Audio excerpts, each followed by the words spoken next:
My name is Aiden Tuten. I'm 17 years old, and this year I will be a senior at Warwick High School.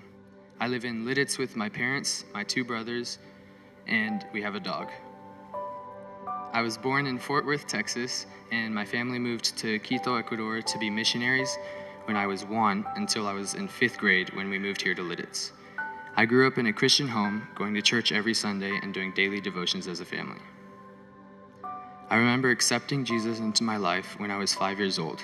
My brother and I had broken something, and I overheard my brother talking to my parents, asking about how to accept Jesus into his heart because he had felt guilty and wanted to change. Then I started asking questions, and I also accepted him into my life that day.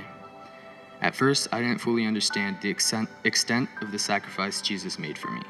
However, as the years went by, it became clear that Jesus gave his entire life for me as a perfect and blameless sacrifice, while I am neither of those.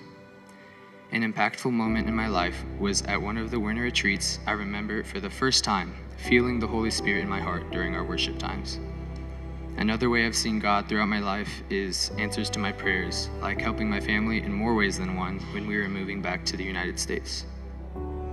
Calvary Church had played a significant role in my life and in my walk with God, like volunteering at the food bank and attending CSM and being plugged in and engaged with as much as I can in student groups and missions trips. A meaningful verse to me is Hebrews 6:19, which says, "We have this hope as an anchor for the soul, firm and secure. It enters the inner sanctuary behind the curtains." This verse reminds me that Jesus went as my sacrifice so that I could be forgiven, and when I feel lost, he is my hope and my anchor. He is what I hold on to so I don't stray away.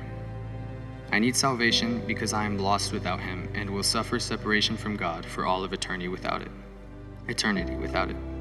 I am being baptized today because I want to publicly declare my faith and my trust in Jesus, and I want to obey God's command. I'm also inviting all of you to keep me accountable in my walk with God.